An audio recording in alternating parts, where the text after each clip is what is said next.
This video was brought to you by Ground News. For most of modern history, the biggest automobile exporters have been Germany and Japan, and by quite some distance. Their success as export behemoths has made German brands like Volkswagen, BMW, and Mercedes-Benz, and Japanese brands like Toyota, Honda, and Nissan recognizable the world over.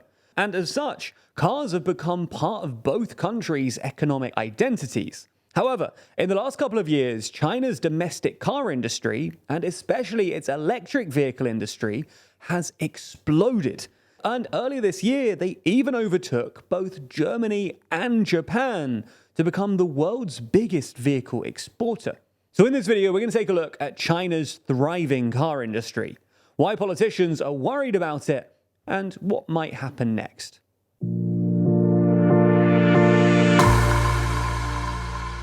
Before we start, if you haven't already, please consider subscribing and ringing the bell to stay in the loop and be notified when we release new videos. So, before we start, it's worth noting that there's actually a companion video on this topic over on the TLDR EU channel, where we discuss why China's newfound dominance in the car industry, and especially the electric car industry, has sparked calls from French President Emmanuel Macron for a new car-based trade war with China. That's obviously very related to this video, so if you're interested in that, we'd love you to take a watch. It's linked in the description.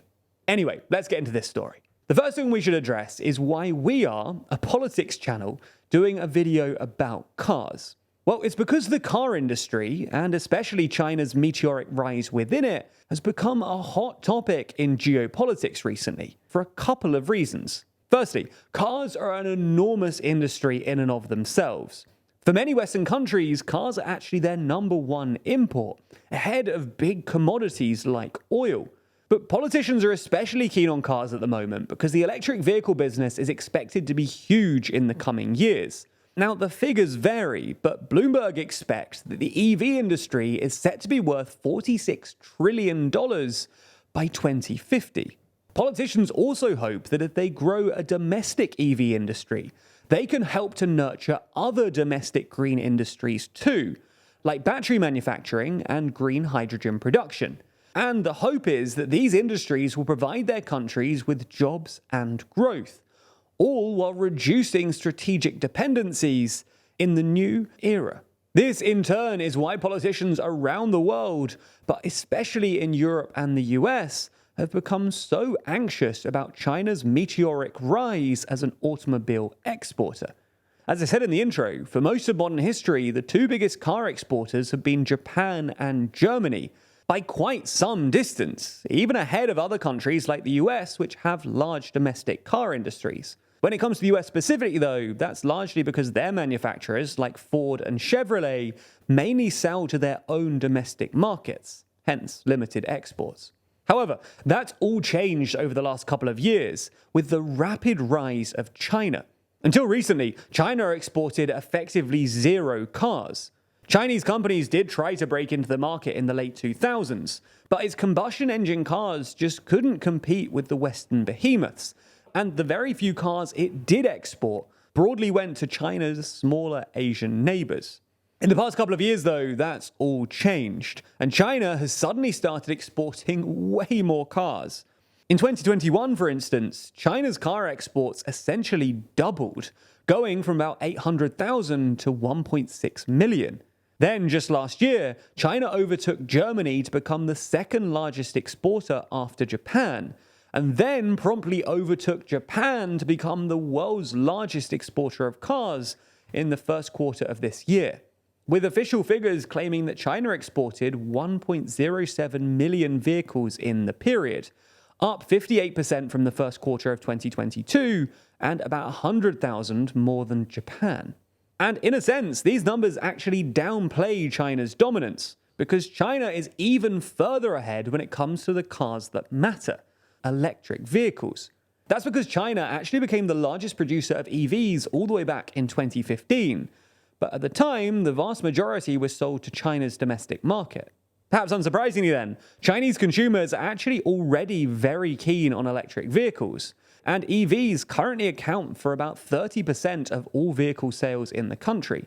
For context, that's a significant increase from 2019, when EVs only made up about 5% of all car sales in China.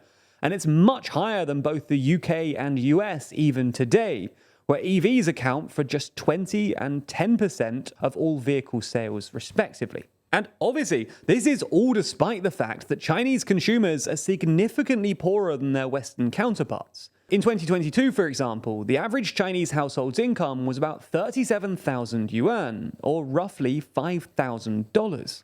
In the past few years, however, Chinese companies have started looking beyond this market and have begun exporting significant numbers of their own EVs. Specifically looking at electric vehicles, last year, after their exports grew by 165% year on year, China overtook Germany as the world's biggest EV exporter. And its EV exports are expected to double again this year, which means that it could soon account for 50% of all EV sales globally.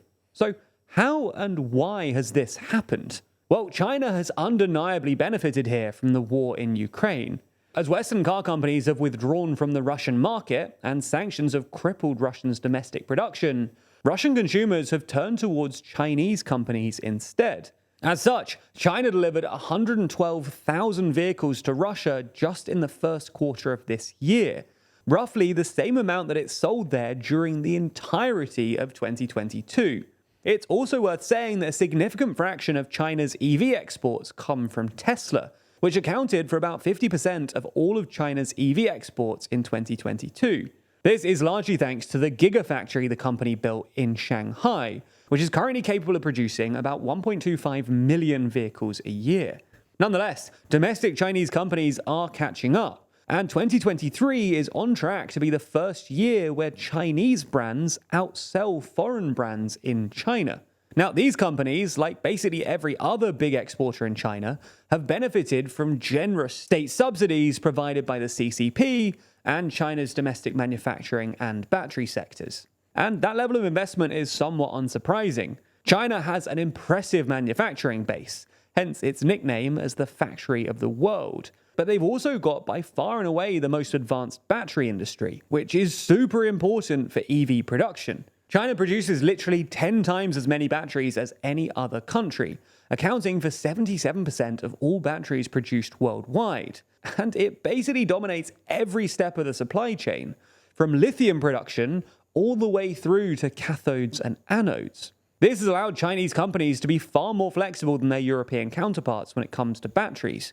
For example, Chinese companies were able to rapidly switch from nickel-based batteries to lithium-based batteries when nickel-based batteries started becoming expensive last year, in large part because Russia is the world's biggest nickel miner. But it's also because, well, many Western car companies just aren't that good at EVs, and the EVs that they do produce are often higher-end models, targeted at wealthy consumers. By contrast, Chinese companies produce cheap, accessible EVs. BYD's Atto 3 sells for $38,000 in Germany, for example. And for what they lack in fancy hardware, they make up for in quality software, which is another thing that Western car companies aren't all that good at. Ultimately, this doesn't bode well for the West, which is growing more and more worried about the looming threat of deindustrialization. Now, these trends and these economic figures are obviously complex and nuanced. And as such, our goal at TLDR has always been to try and shed some light on these stories to help you better understand what's going on in the world around you. Unfortunately, though, many news outlets use this complexity and nuance in order to frame a story in a certain way, which is why I'm excited to tell you about today's sponsor, Ground News. Ground News is a very useful website and app which I use every day and lets you compare related articles in one place from thousands of sources around the world and across the political spectrum, with context provided about each and every source of information. For instance, take a look at this story about Biden reportedly meeting with Xi Jinping 68 times. Ground News allows me to see which outlets are reporting on this most. In this case, it's exclusively right-leaning outlets talking about this story. So if you only read from left-leaning outlets, you might totally miss out on this talking point. It's not only that though, Ground also allows me to compare stories by outlet, enabling me to get a fuller picture of what's really happening. And if I want to dive deeper into any of these reports, I can be taken to the story in just one tap, with Ground also providing accuracy and bias scores for each outlet you can view. Now, I have Ground News on my phone's home screen, and I genuinely can't recommend them enough. So because of this, we've decided to offer a special 30% discount on Ground News' Vantage subscription. A discount you can only get by clicking the link in the description. So check it out and help support an independent news platform working to make the media landscape more transparent.